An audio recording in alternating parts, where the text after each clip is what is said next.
Estas férias leve o observador no bolso. Na praia, no campo ou entre viagens, acompanhe toda a atualidade sem limites. Assine com 40€ de desconto e habilite-se a ganhar uma estadia de 2 noites num dos hotéis boutique da Small Portuguese Hotels. Este verão, desligue da rotina, não da informação. Assine em observador.pt.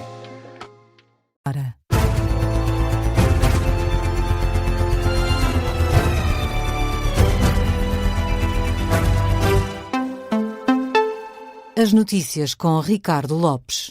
Muito boa noite. Começamos com uma notícia de última hora. Donald Trump diz que as negociações com o Irão vão recomeçar já hoje, depois de ter cancelado um ataque massivo que tinha planeado, um ataque que, segundo Trump, teria sido o maior desde a Segunda Guerra Mundial. O presidente norte-americano garante que cancelou este ataque em larga escala que estava a preparar contra o Irão, de modo a poder retomar o diálogo. Donald Trump diz que foi convencido graças a apelos de aliados, como a Arábia Saudita, os Emirados Árabes Unidos e o Qatar, e também pelo próprio Irão, algo que, entretanto, Teherão já veio negar. O chefe de Estado norte-americano admite que há um eventual acordo entre as partes quanto ao Estreito de Hormuz. Já no que diz respeito às questões nucleares, Donald Trump diz que ficarão para depois.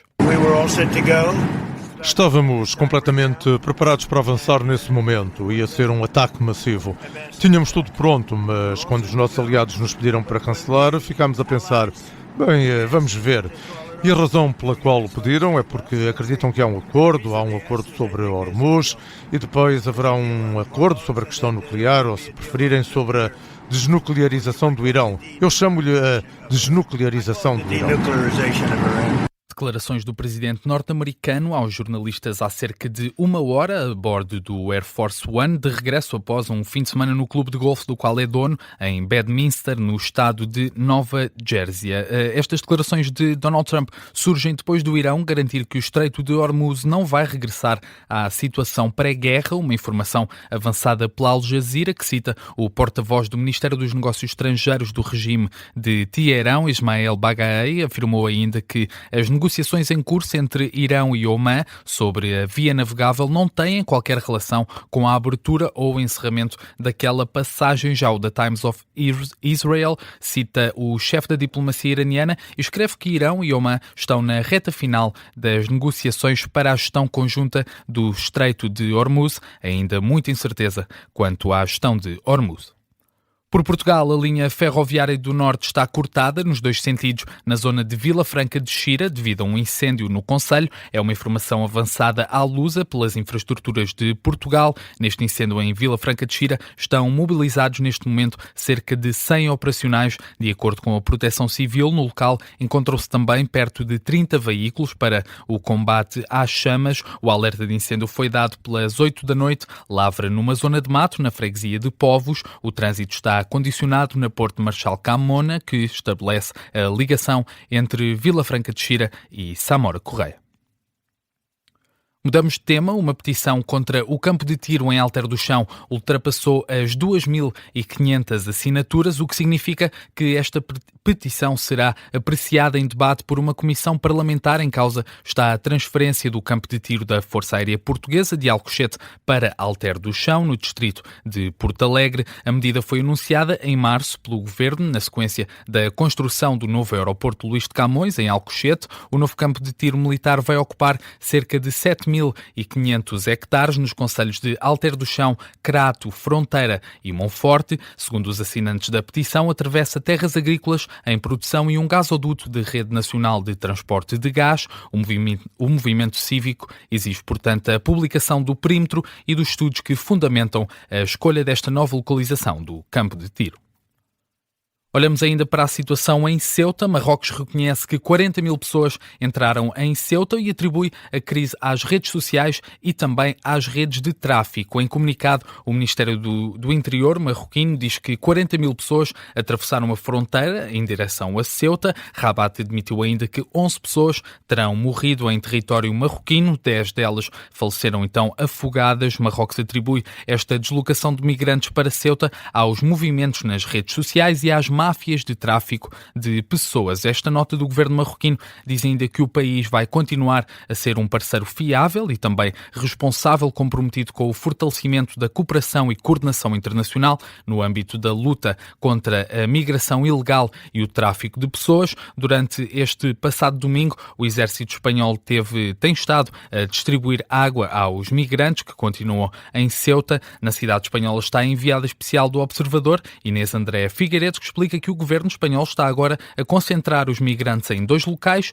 numa tentativa de assegurar a organização da cidade. Então, houve aqui uma espécie de tentativa de centralizar as pessoas em 2 espaços. Um deles é o SETI, que é a organização de alojamento temporário para os migrantes, que já estava cheia mesmo antes desta crise começar. As pessoas estão à porta, não têm comida, não têm água e, portanto, tornou-se ali a situação um pouco complicada. E depois na praia, quando se desce deste centro, vai-se ter uma praia, uma estrada curta que vai levar a uma praia, e o que as autoridades espanholas fizeram foi tentar reter o máximo de pessoas possível nessa praia para que não andem pela cidade a deambular.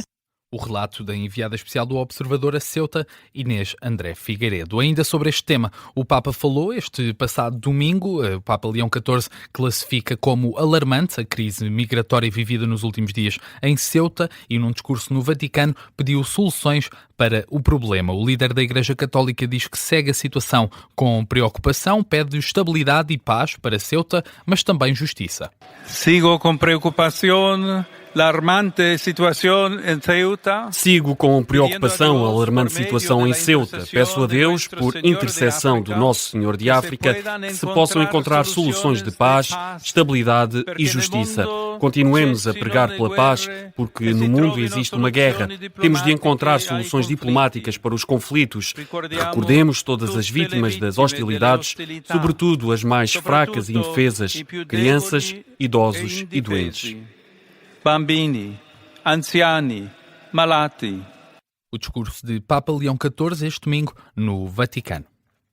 Nos Estados Unidos, perto de 28 mil bombeiros estão a combater incêndios. A onda de calor que se sente no país aumentou o risco de incêndio, sobretudo na região noroeste, onde os estados de Washington e Oregon enfrentam agora a situação mais complicada dos últimos 30 anos. De acordo com a entidade oficial do governo americano que coordena a resposta aos fogos, estão ativos neste momento 99 incêndios de grande escala e já arderam 2,1 milhões de hectares nos Estados Unidos. Cerca de 28 mil operacionais combatem as chamas com o apoio de cerca de 1.700 veículos e mais de 210 helicópteros. O governador de Washington, Bob Ferguson, já decretou estado de emergência e proibiu as queimadas e fogueiras até ao final de setembro.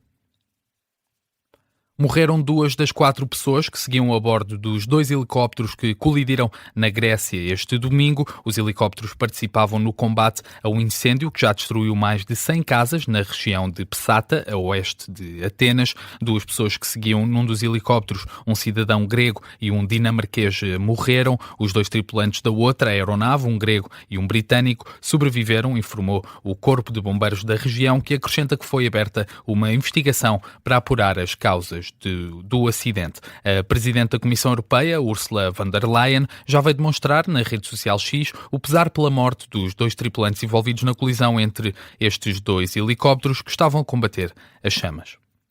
Um avião da TAP com destino a Boston, nos Estados Unidos, aterrou este domingo de emergência no aeroporto das Lajes, nos Açores. Segundo fonte do Gabinete de Comunicação da transportadora, o voo TP217, que partiu de Lisboa, fez uma escala não programada na Ilha Terceira, por precaução, para avaliar uma questão técnica. Já no passado sábado, um outro voo da TAP, que deslocou com destino a Curitiba, no Brasil, regressou a Lisboa devido também a uma questão técnica.